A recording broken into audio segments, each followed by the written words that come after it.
ఇక రెండవ తప్పు మనం చేసేది, జీవకణాలలో జీవకార్యం అపసవ్యంగా నడవటానికి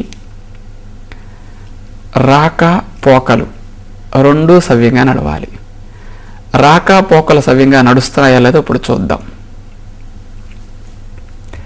ఈ కణానికి అవసరాలు 3: మంచి గాలి, మంచి నీరు, మంచి ఆహారం. ఈ మూడిటిని కణాలు గ్రహించి శక్తిని ఉత్పత్తి చేసి ఇక్కడి నుంచి శరీరం అంతా వ్యాప్తి చేస్తున్నాయి. ఈ జీవ కణము లోపల శక్తి విడుదలైనప్పుడు శక్తితో పాటు వ్యర్థ పదార్థాలు కూడా కణాల్లో విడుదలవుతాయి. ఈ శక్తి ఇలా వెళ్ళిపోతుంది.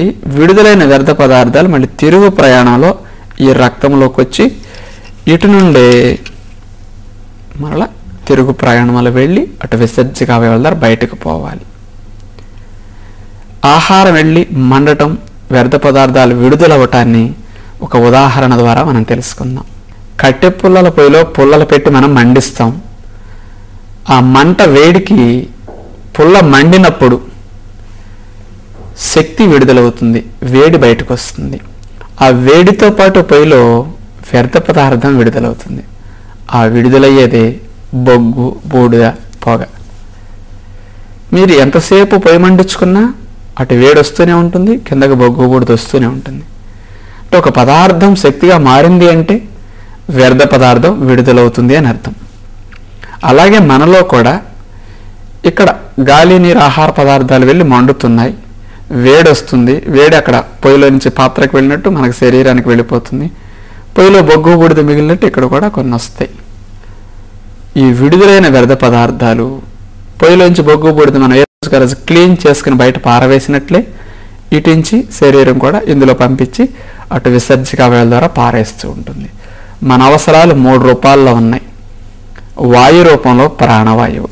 వాయు రూపంలో ప్రాణవాయువు ఇక్కడికి వచ్చి మండినప్పుడు ఎనర్జీ వస్తుంది. అప్పుడు కార్బన్ డైఆక్సైడ్ ప్రొడ్యూస్ అవుతుంది. ఈ కార్బన్ డైఆక్సైడ్ ఇక్కడి నుంచి రక్తంలోకి వచ్చి ఇటు నుంచి ఊపిరితిత్తులకు వస్తే ఇటు నుంచి విసర్జన కార్యక్రమం ద్వారా బయటకు వెళ్ళిపోతుంది. మంచి వాయువు తీసుకున్నాం, చెడ్డ వాయువుని వదిలేస్తున్నాం. మంచి నీరు త్రాగాం, కణాల లోపలికి వచ్చింది. జీవకార్యానికి ఆ నీరు ఉపయోగపడిన తర్వాత నీడల్లో కరిగే కొన్ని వ్యర్థ పదార్థాలు ఆ నీరు పట్టుకుని ఇటు రక్తం ద్వారా కిడ్నీలకు వెళితే ఆ నీటిని కిడ్నీలు వడకట్టి మూత్రం ద్వారా బయటకు పంపిస్తున్నాయి. మనం మూత్రం ద్వారా విసర్జించే చెడు తయారైంది కణమ లోపల.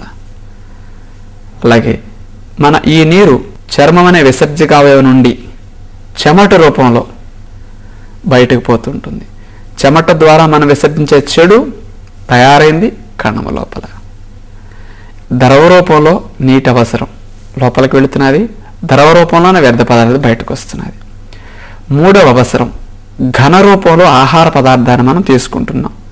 ఇక్కడికి వస్తుంది, లోపలికి వెళ్ళి అది శక్తిగా మారిన తర్వాత వ్యర్థ పదార్థం కొంత ఘన రూపంలో విడుదలవుతుంది. అది మరి ఇక్కడి నుంచి రక్తంలోకి వచ్చి ఇటు నుంచి తిరుగు ప్రయాణంలో మల రూపంలో బయటకు వచ్చేస్తూ ఉంటుంది. ఇక్కడ మనం వాయు, ద్రవ, ఘన రూపాల్లో ఆహార పదార్థాలను లోపలికి పంపించాం. కణాలు వాడుకున్నాయి. శక్తిగా మారినప్పుడు వ్యర్థ పదార్థాలు కూడా 3 విడుదలయ్యాయి. వాయు రూపంలో కార్బన్ డైఆక్సైడ్ ఇటు బయటికి, ద్రవ రూపంలో మూత్రం, చెమట అటు, ఘన రూపంలో మలం అటు. రాకలు 3, పోకలు 3. రాక పోకలు సమానంగా ఉంటే ఈజ్ ఇక్కడ పరిశుభ్రత, ఈజ్ ఆరోగ్యం. రాకలే ఉండి పోకలు సరిగా లేకపోతే వ్యర్థం పేరుకుంటుంది, అక్కడి నుంచే రోగం పుడుతుంది. మరి మీలో రాకలు బాగున్నాయి, పోకలు కూడా బాగున్నాయా? పూర్వీకులలో రాకలు బాగున్నాయి, పోకలు బాగున్నాయి. కానీ మన విషయానికి వస్తే రాకలే, పోకలు లేవు. ఎందుకు? మూత్రం వస్తుందని నీళ్లు తాగటల్లా. మరి ఇటు నుంచి బయటకు పోవాల్సిన వేస్ట్ ఎటు వెళుతుంది? చెమట పడుతుందని పట్టని ఒకటిల్లా ఫ్యాన్ వేసి వేస్తాం, లేదా శంకలం కూడా పోసేస్తాం రాకుండా. ఆ వేస్ట్ ఎటు వెళుతుంది? బయటికి పోవటల్లా. మోషన్ వెళితే మంచిది, రోజుకు 2-3 సార్లు. ఒకసారి వెళ్ళటానికే మహా కష్టంగా ఉంది. 2 రోజులకు ఒకసారి వెళ్ళటం ఎక్కువ మందికి అలవాటు. మరి అది ఎటు పోతుంది? జామ్ అయిపోతుంది. కనీసం రెక్కలు కదిలే పని చేస్తే ఇటు నుంచి కార్బన్ డైఆక్సైడ్ పోతుంది.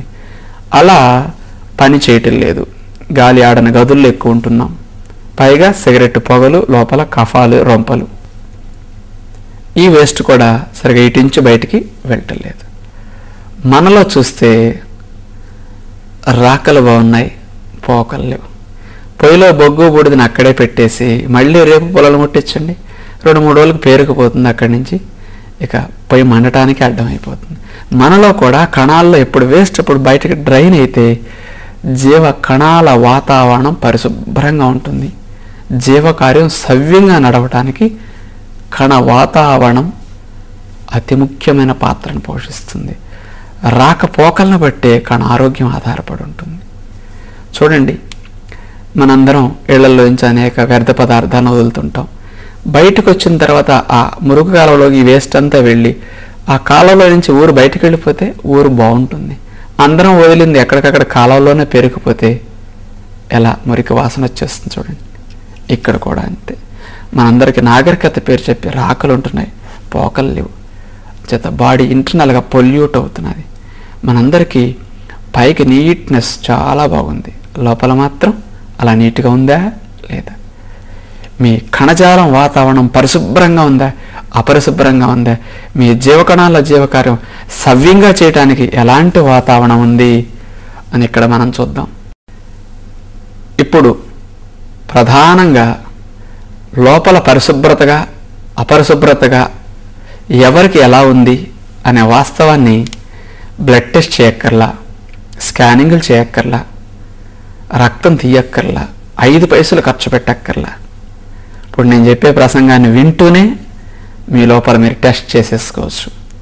అంత తేలిగ్గా మీ లోపల వాతావరణాన్ని అంచనా వేసే విధానం ఏమిటంటే, ఇక ఇప్పుడు నేను చెప్పే 5 విషయాల్లో మీరు పాసా ఫెయిలా లెక్కలు వేసుకుంటూ ఆలోచన చేయండి. ఇక మొట్టమొదటి టెస్ట్, మీ శరీరం జీవకణాల్లో మంచి వాతావరణం ఉందా అపరిశుభ్రమైన వాతావరణం ఉందా అని తెలుసుకోవటానికి.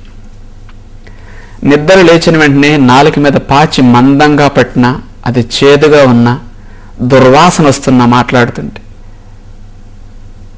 అంటే నాలుక మీద పాచి అట్లా అనిపిస్తే మీ జీర్ణకోశ జీవకణాల నిండా పొల్యూషన్ ఎక్కువ ఉన్నట్టు ఇండికేషన్.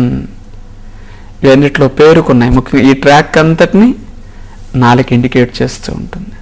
ఇది మొదటిది. మీరు బ్రష్ చేయకపోయినా, పేస్ట్ పెట్టకపోయినా నాలుక అలా ఉండాలి ఫ్రెష్గా. ఇది మొదటిది. ఇక రెండవది, నోరు మాట్లాడుతుంటే ప్రొద్దునే దుర్వాసన వచ్చిన, లాలాజలం వాసన విపరీతంగా వస్తున్నా, మన నోరే మన కంప అనిపిస్తున్నా, ఎప్పుడు బ్రష్ చేసుకుంటాం నిద్ర లేచిన వెంటనే అశుభ్రంగా ఈ లాలాజలం నోరుంటే అది 70% నీరు పొల్యూటెడ్గా ఉన్నట్టు ఈ లాలాజలం ఇండికేట్ చేస్తూ ఉంటుంది. నోటి వాసన ఇండికేట్ చేస్తూ ఉంటుంది. ఇది రెండవది. మొదటిది పాచి వాసన, రెండవది నోటి వాసన. మూడవది చూస్తే, స్నానం చేయకపోయినా సబ్బెట్టకపోయినా మీ చర్మం వాసన రావచ్చు కానీ దుర్వాసన రాకూడదు. కానీ చాలామందికి దుర్వాసన వస్తూ ఉంటుంది, చెమట కంపు కొట్టేస్తూ ఉంటుంది, వారి చెమట వారే భరించలేనట్లుగా ఉండిపోతుంది. ఇలా శరీరం నుంచి దుర్గంధం వస్తూ ఉంటే లోపల 70% నీరు బాగా పొల్యూటెడ్గా ఉంది. కోటాను కోట్ల జీవకణాలు మురికివాడల్లా జీవనాన్ని సాగిస్తున్నాయని హెచ్చరిక. నాలుగవది, బాత్రూమ్కి వెళ్ళి మూత్ర విసర్జన చేసినప్పుడు నీళ్లు పోస్తే దొడ్డి వాసన రాకూడదు. ఒక మగ్గ నీళ్లు పోసినా దొడ్డి కంపు కొడుతుంది. కొంతమందికి ఫినాయిల్ పోసి కడిగితే కానీ వాసన పోదు. అలా మూత్రం దుర్గంధం వస్తుంది, దొడ్డి దుర్వాసన బాగా వస్తుంది. మీ లోపల పొల్యూషన్ బాగా ఎక్కువ ఉన్నట్టు ఇండికేషన్. ఐదవది, చివరిది,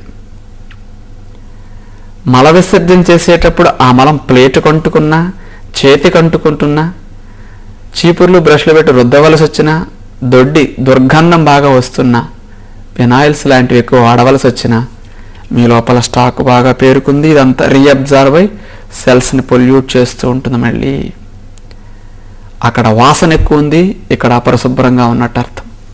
ఇప్పుడు చెప్పిన 5 వాసనలు లేకుండా పరిశుభ్రంగా ఉంటే మీ కోటాను కోట్ల జీవకణాలన్నీ మంచి వాతావరణంలో జీవకార్యాన్ని నిర్వహిస్తూ ఉన్నాయి అని అర్థం.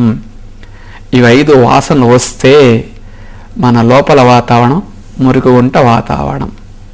ఇప్పుడు చెప్పండి, మీరు ఎంతమంది పాస్, ఎంతమంది ఫెయిల్?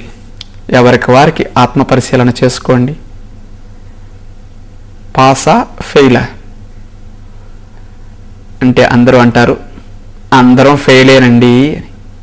అసలు ఎవరన్నా పాస్ అవుతారా? పాస్ అయ్యేవాళ్ళు మనుషుల్లో ఉంటారా?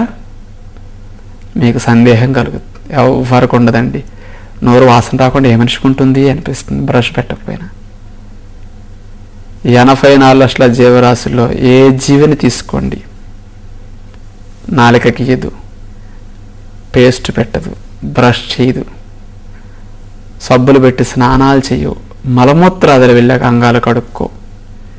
అయినా వాటి నోరు చూడండి, ఎక్కడన్నా పాచవాసన తీయండి ఉంటుంది. వాటికి తినటం తెలుసు, వెళ్ళటం తెలుసు. అంచేత అవన్నీ లోపల కడుక్కుంటున్నాయి, పైకి వదిలేస్తాయి. మనిషి తెలివి కల్లవాడు కదండి, పైకి కడుగుతాడు, లోపల వదులుతాడు. అందుచేతని ఇవన్నీ వాసనలు వచ్చేస్తుంటాయి. మరి మనుషులకి ఇలా పరిశుభ్రత ఉంటుందా లేదా అని నాకు కూడా సందేహం కలిగి అలాంటి పరిశుభ్రత మనలో రావాలని నేను ప్రయత్నం చేశా. నేను మాత్రం ఇప్పుడు చెప్పిన 5 విషయాల్లో పాస్. నమ్మబుద్ధి కావటం లేదా? నేను నాలుక గీసి 12 సంవత్సరాలు 15 సంవత్సరాలు దాటిపోయింది సుమారుగా. పేస్ట్ మేము రోజు ఏం పెట్టుకోం. ఎప్పుడన్నా పళ్ళు తెల్లగా ఉండాలని 15-20 రోజులకు ఒకసారి పేస్ట్. బ్రష్ కూడా నిత్యం చేయాల్సిన పని లేదు. ఎప్పుడన్నా కాస్త గార పట్టుకుని ఉంటాయని, తెలుపుగా అదంతా ఉంటుందని ఉద్దేశంతో చేసుకోవటమే తప్ప పొద్దునే బ్రష్ చేయడం అనేది ఒక నియమంగా ఎప్పుడూ లేదు. మరి నోరు పొద్దునే కూడా లేచిన వెంటనే ఫ్రెష్గా అనిపిస్తుంది, దుర్వాసన రాదు.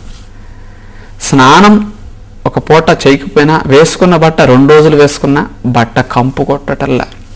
నేను దీన్ని టెస్ట్ చేయటం కోసం సాక్స్ని 6 నెలల పాటు ఉతకకుండా బూటు వేసుకున్నాను.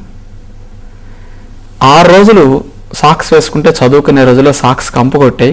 సాక్స్ తీసి ఇళ్లలోకి వెళితే ఆ ఇంట్లో వారు కూడా ముందు కాళ్ళు కడుక్కురా అని తిట్టేవారు. సాక్స్ కంపు కూడా కాలుకు పట్టేసేది, సాక్స్ తీసినా పోయేది కాదు. అంత దుర్గంధం వచ్చేస్తుంది. మరి ఇప్పుడు 6 నెలలు వేసుకున్న సాక్స్ ఇంకా వాసన రావట్లేదు. సబ్బులు మానేసి 10-12 సంవత్సరాలైంది. పౌడరు పేస్ట్ మానేసి ఎంతో కాలమైంది. ఇప్పుడు మరి ఇలాంటి ప్రసంగాలు చేసిన టీవీ ఛానల్స్ వారు మా ఇంటర్వ్యూస్ తీసుకునేటప్పుడు కూడా మేము ముఖానికి మేకప్ కూడా ఉండదు, మధ్యలో టచింగ్లు కానీ ఆ క్లీనింగ్ ఈ క్లీనింగ్ కూడా ఉండదు. ఎన్ని రికార్డింగ్లు చేసినా ఇట్లాగే మళ్ళీ. అంటే ఇవేమీ రాకపోయినా ప్రొద్దున నుంచి సాయంకాలం వరకు ఇట్లా ఫ్రెష్గానే అనిపిస్తూ ఉంటుంది. ఇది చర్మ పరిశుభ్రత ఉన్నట్టుగా ఇక్కడ తెలుస్తూ ఉంటుంది. మూత్ర విసర్జన చేసి నీరు పోయకపోయినా దొడ్డి దుర్గంధం రావటం లేదు. ఒక చెంబు నీళ్లు పోసినా నీళ్లు పోయిపోయినా పెద్ద వాసన ఏమనిపించదు.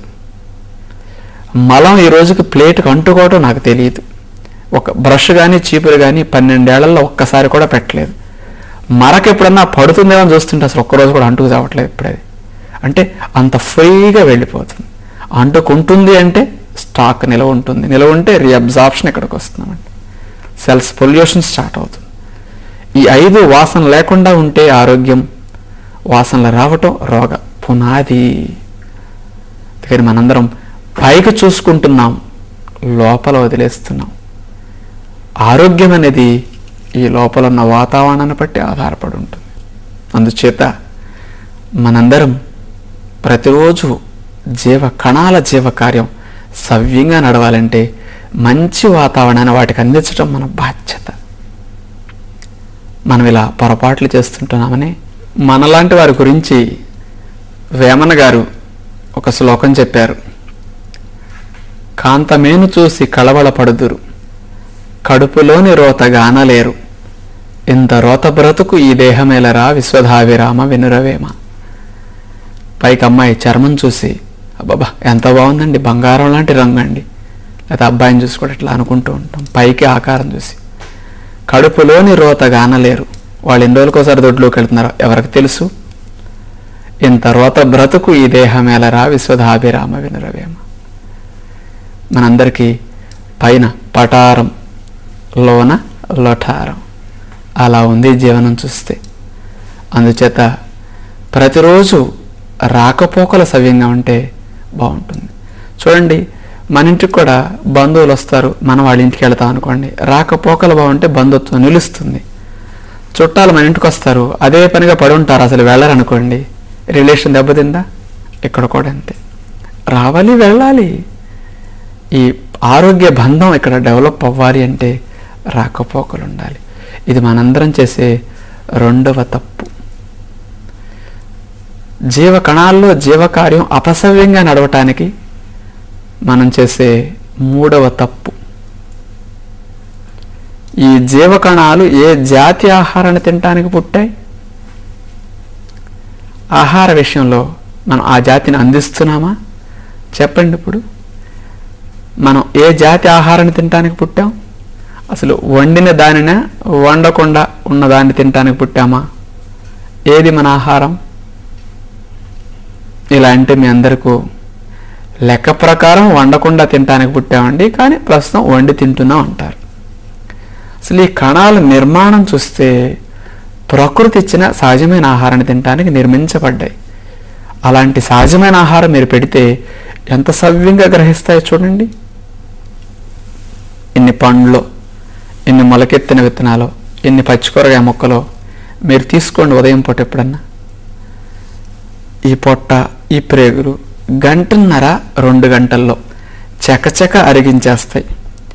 వెంటనే అందులో సహజమైన ఎంజైమ్స్, విటమిన్స్ అన్నీ ఉన్నాయి కదండి. ఈ పొట్టకి ప్రేగులకి భారం అనిపించదు, తక్కువ ఇన్సులిన్ కూడా సరిపోతుంది. అందుకని ప్రేగుల్లోకి ఇన్సులిన్ కూడా తక్కువ మోతాదు సరిపోతుంది. ఇవన్నీ ఇక్కడికి వస్తాయి.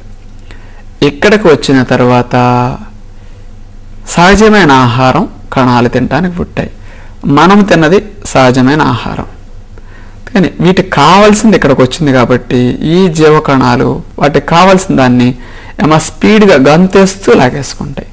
చూడండి, మీకు ఎప్పుడన్నా ఇష్టమైన ఏ గుత్తి పులుసు లేదా ఆవకాయ మంచి కొత్తగా పెట్టినప్పుడు పెట్టామనుకోండి, మనం తినేటప్పుడు చూడండి, అటు కంచవంక మూతంక చూసుకుని గబగబా తినేస్తాం.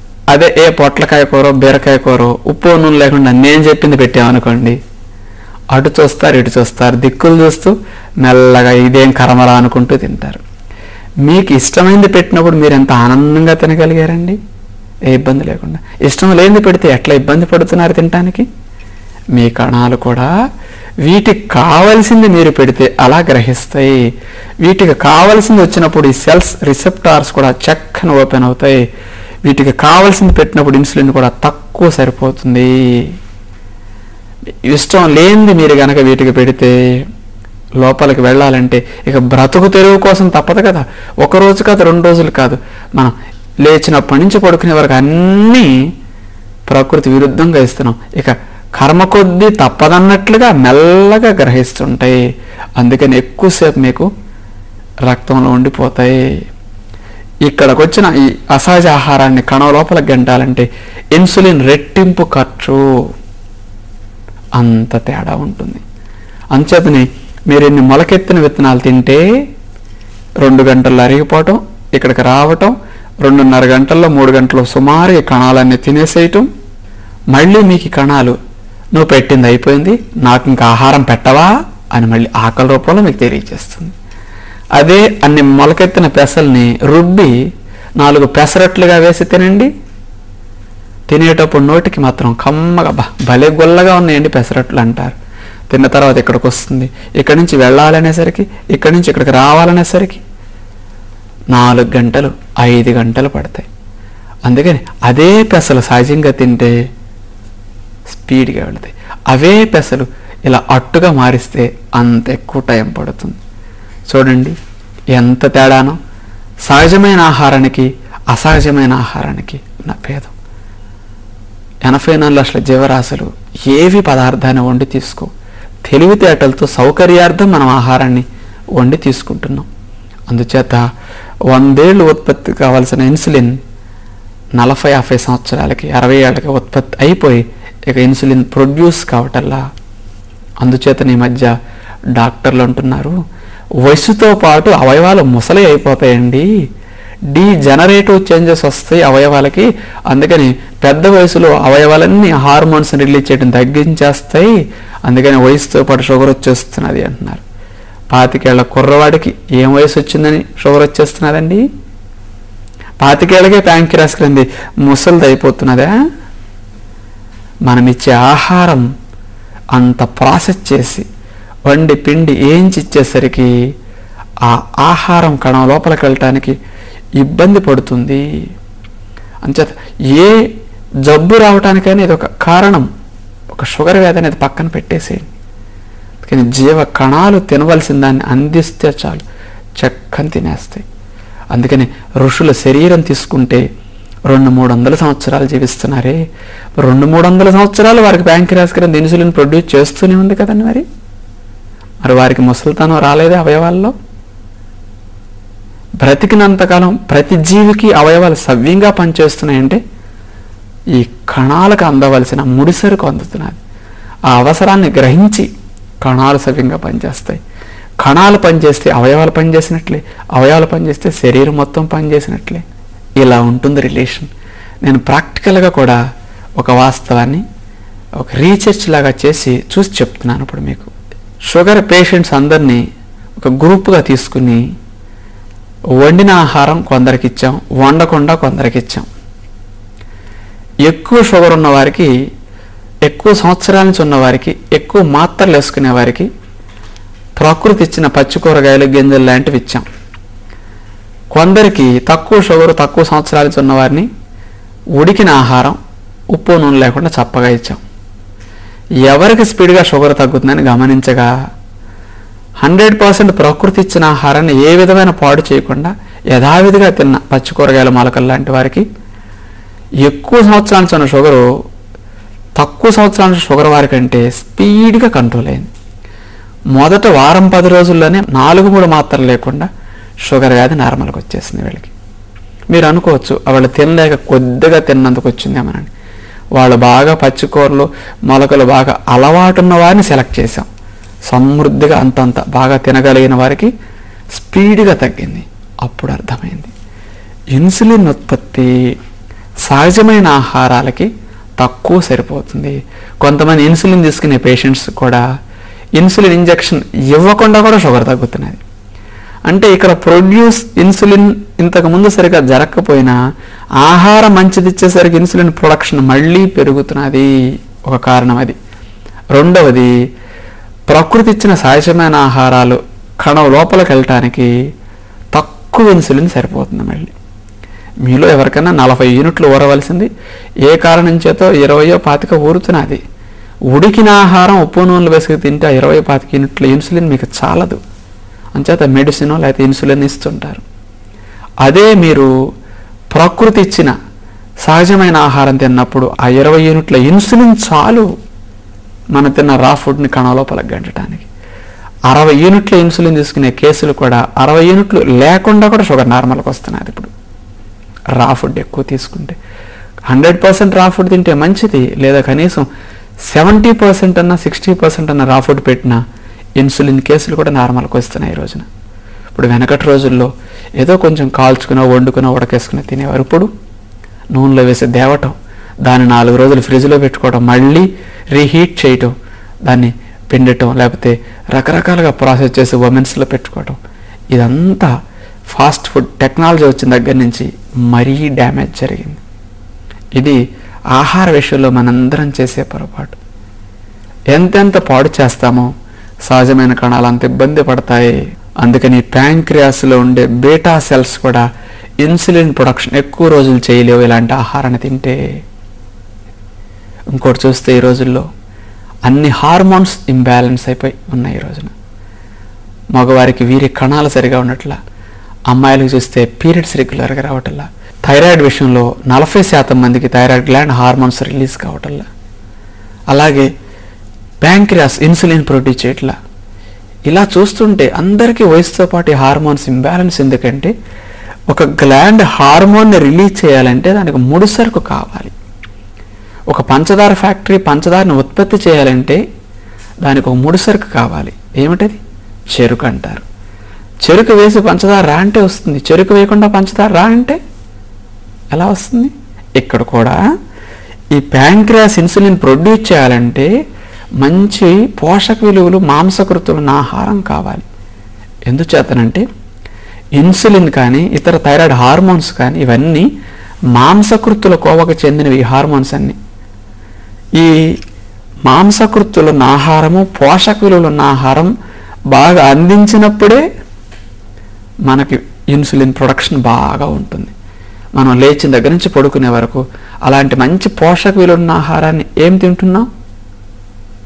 అందుచేత లెగిస్తే ఇడ్లీ, దోశలు, ఉప్మాలు, పెసరట్లు ఏం పోషక విలువలు ఉన్నాయి చెప్పండి? అందులో పలానా పంటికో, కంటికో, లేకపోతే ప్యాంక్రియాస్కో పనికొచ్చే పోషక విలువలు ఏంటి మన టిఫిన్లో ఉన్నది?